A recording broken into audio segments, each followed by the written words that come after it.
से लड़ने के लिए जाएंगे, इस सांगा के घमंड को चूर चूर कर देंगे। हाउस द जोश? सबने कहा लो सर। सैनिकों ने लड़ने से क्या कर दिया? बाबर ने कहा क्यों भाई, क्यों नहीं लड़ना चाहते? अच्छा, बाबर के सैनिकों के नहीं लड़ने के पीछे दो तीन कारण है। एक कारण तो यह था कि बाबर जब काबुल से अपनी सेना लेकर रवाना हुआ था, तो इससे पहले वो पंजाब पर 4 अटैक कर चुका था, और पंजाब पर वो केवल पैसे लूट के वापस भाग जाया करता था। तो इस बार भी वो यही कह के लाया था कि देखो पंजाब में थोड़े थोड़े पैसे मिलते हैं, इस बार अपने दिल्ली और आगरा चलेंगे, वहां थोड़े ज्यादा पैसे मिलेंगे, पैसे लेके अपने के आ जाएंगे वापस। इसलिए उसके साथ सैनिक आए थे। लेकिन जब वो दिल्ली और आगरा पर कब्जा करता, तो उसे भयंकर धन मिला, भयंकर धन मिला। इसलिए बाबर वापस गया नहीं, यही रह गया। जबकि दौलत खान लोधी, आलम खान लोधी इसलिए लाए थे कि तू वहां कब्जा करके हमें दे देना। लेकिन बाबर ने कहा ना ना ना, मैं रखूंगा। और बाबर अपनी बाबरनामा में लिखता है, अब हमें काबुल की गरीबी फिर नहीं चाहिए। दोबारा उस लिचड़ खाने में हम जाएंगे। भूख मर गए, वहां चने खा खा के टाइम पास कर रहे थे। यहाँ दिल्ली और आगरा में रुपए, इतने रुपए मिले थे बाबर को दिल्ली आगरा में कि उसने काबुल के हर आदमी को एक एक चांदी का सिक्का दिया था। तो भयंकर धन मिला, तो उसने जाने से क्या कर दिया? मना। अब राजा तो ठीक है जाने से मना कर देगा, पर फौजियों ने कहा कि सर हमारे वहां से संदेश से आते हैं, है ना, घर में एक बूढ़ी माँ वाली हालत हो रखी यार, और हमें वापस जाना है यार, तेरे चक्कर में हम यहाँ पर बैठे में। एक तो वो कारण है। दूसरा कारण ये था कि मुसलमान राजाओं में एक अच्छी बात ये थी कि वो सामने वाले दुश्मन की पूरी जासूसी करवाते। तो जब बाबर ने सांगा की जासूसी करवाई, तो पता चला कि आज दिन तक सांगा के सामने जो कोई आया है उसको इसने भगा भगा के मारा है। तब उसके एक हाथ नहीं, एक पैर नहीं, एक आंख नहीं, एक कान नहीं, उसके 80 घाव थे। कितने घाव थे? तो सैनिकों ने उसको कहा कि जिसके हाथ नहीं, पैर नहीं, आंख नहीं, कान नहीं, फिर भी लड़ने के लिए आ रहा है, तो मिनख तो नहीं है, डाकी है भाई साहब।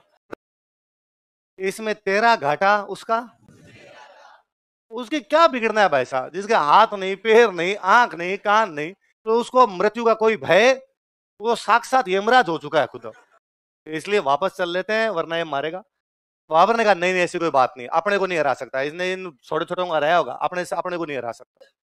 बाबर के सैनिकों ने कहा बाबर फालतू की बात नहीं करनी। बाबर ने कहा हम मुगल है, हम कैसे हार सकते हैं? उसने कहा ये मेहंदी ख्वाजा सुल्तान मिर्जा भी मुगल ही है, और इनका वीडियो पड़ा है हमारे पास। महीने भर पहले इसने धोतियां खोल ली थी इनकी।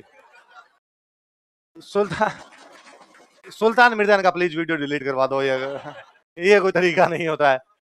तो बाबर को लगा मरा दिया फौजी, और बात भी सही थी, फौजियों की जेन्युइन बात थी उनकी। भाई आप ऐसी जगह लड़ने के लिए जा रहे हो जहां का राजा बहुत ज्यादा शक्तिशाली है, आप इतने दिन हो गए, तो आपको वापस अपने घर की भी याद आ रही है, मरमुरा जाओगे तो वापस घर ही कैसे पहुंचोगे? तो बाबर ने अपने सैनिकों को उत्साहित करने के लिए, उनको मोटिवेट करने के लिए बाबर ने एक भाषण दिया। और बाबर कहता है कि तुम्हें क्या लगता है कि बाबर खुद के लिए लड़ता है? उनका लगता नहीं है, लगना अलग चीज होती है।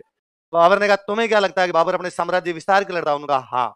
बाबर ने कहा नहीं, तुम गलत सोचते हो, बाबर ना खुद के लिए लड़ता है, ना साम्राज्य विस्तार के लिए लड़ता है, बाबर इस्लाम के लिए लड़ता है। ये मजहब की लड़ाई है। अल्लाह ताला ने मुझे फरमाया है कि धरती के इस छोर से लेके उस छोर तक, मैदानों में, पहाड़ों में, पठारों में, मरुस्थल में इस्लाम का झंडा फहराना। इसलिए कल मैं जिहाद करूंगा। क्या करूंगा? जो धर्म के लिए लड़ाइयां होती है उनको क्या बोला करते? मैं जिहाद करूंगा। और यदि तुम मेरे साथ आओगे तो ठीक है, यदि तुम साथ ना भी आओगे तो मैं अकेला लड़ूंगा। अगर मैं जीत गया तो मैं गाजी बन जाऊंगा। क्या बन जाऊंगा? वे योद्धा जो धर्म की लड़ाइयां करते उनको क्या बोला करते थे? और मर भी गया तो मुझे कोई गम नहीं है, मैं जन्नत जाऊंगा, शहीद हो जाऊंगा। क्या हो जाऊंगा? तो हम लड़ना चाहते हो तो देख लो। अब तो धर्म की, मजहब की, अल्लाह की, इस्लाम की बातें की, सैनिकों में थोड़ा थोड़ा दोष है। और एक आधे कोई फौजी साहब इंटेलिजेंट थे, फौजा बड़े उनका रुक रुक बाबर, एक सवाल का जवाब। हाँ। उनका तेरे मुंह से मजहब, इस्लाम, अल्लाह, कुरान की बातें अच्छी नहीं लगती। कैसे? क्या कुरान शरीफ ये भी कहती है कि शराब पीना हराम है और दारूड़ी है? सुबह शाम पीता है तू। बाबर ढंका दारूड़ी आदमी था। उसकी बाबरनामा पढ़ लो तो जगह जगह लिखता है, आज सुबह सुबह मैं उठा, शरीर टूट रहा था, दो एक पेक लिए तब जाके तंदुरुस्ती आई। दोपहर में तो मैं नहीं पीना चाहता था, तो रिश्तेदार आ गए थे, अब रिश्तेदारों को सूखा खाना तो कैसे खिलाया जाए, उनके चक्कर में दो पेक लिए। शाम को तो मौसम ही ठंडा हो गया था, पूरे दिन पिया हुआ रहता था। और बाबर जब भाषण दे रहा था तब भी उसके हाथ में गिलास था। ऐसा भाषण आदमी पी के दे सकता है? दारूबाज आदमी। इस्लाम में ये भी है कि शराब नहीं पीनी चाहिए मुसलमान को, और तू शराब पीता है। और बाबर को लगा मामला गंभीर है, बाबर ने गिलास फेंक दिया। बाबर ने कहा बाबर कसम खाता है कि आज के बाद शराब के हाथ नहीं लगाएगा। तो सैनिकों ने कहा सर पेटी पड़ी है अंदर अपना। तो बाबर ने कहा फेंक दो ये भी। तो बाबर इस युद्ध से पहले क्या नहीं पीने की सौगंध खाता है? एक पोछा और उनका सर एक प्लीज प्लीज एक सवाल और बताओ। इस्लाम यह भी कहता है कि मुस्लिम राजा मुस्लिम व्यापारियों से कर नहीं लेगा। मुस्लिम राजा मुस्लिम व्यापारियों से कर नहीं लेगा। और बाबर मुस्लिम व्यापारियों से कर लिया करता था, तमगा। कौन सा कर लिया करता? और क्या यार बाबर तुम मुस्लिम व्यापारियों से तमगा लेते हो? बाबर ने कहा मैं कसम खाता हूं कि आज के बाद किसी भी मुस्लिम व्यापारी से तमगा। बाबर इस युद्ध को क्या घोषित कर देता है? ये धर्म की लड़ाई है, मेरी व्यक्तिगत लड़ाई नहीं है। आज के बाद मैं शराब के हाथ नहीं लगाऊंगा, आज के बाद मैं मुस्लिम व्यापारियों से क्या नहीं लूंगा।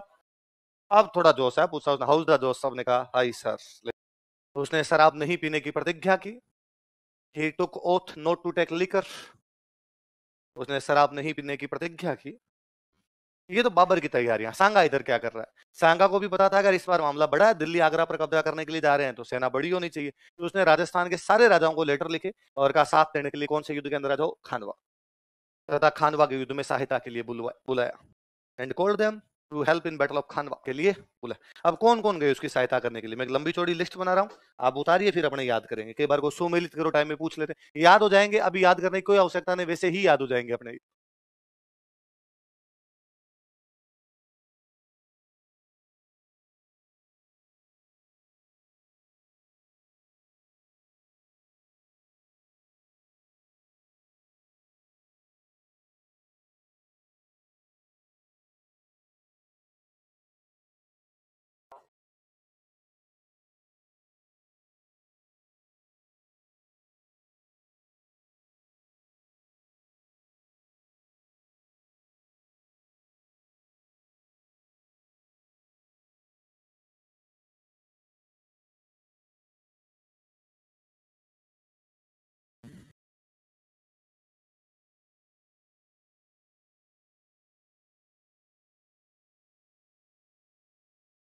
एक बार लिखना जरूरी है कि कभी सुमेलित करे टाइप में आए तो अपना क्वेश्चन हो जाए।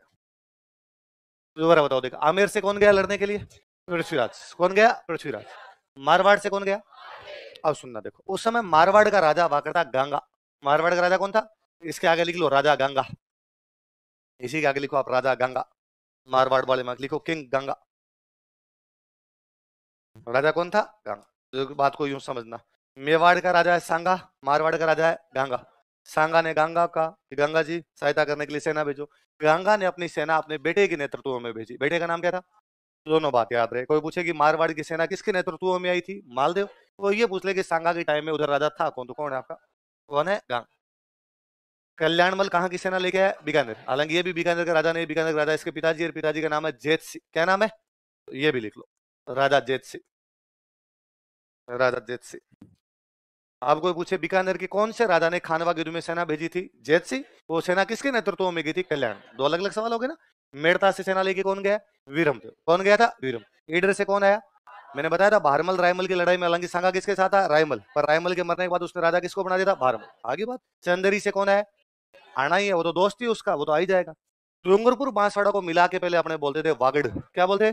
तो वागड़ से कौन आया? प्रतापगढ़ को पहले बोलते देवलिया। प्रतापगढ़ का नाम क्या था पुराना? देवलिया। देवलिया से कौन आया? डोंगरपुर बांसवाड़ा से कौन? तो उदय से। प्रतापगढ़ से कौन? बाघ सिंह। प्रतापगढ़ को क्या बोलते? देवलिया। डोंगरपुर बांसवाड़ा को कंबाइंड रूप से क्या बोलते? वागड़।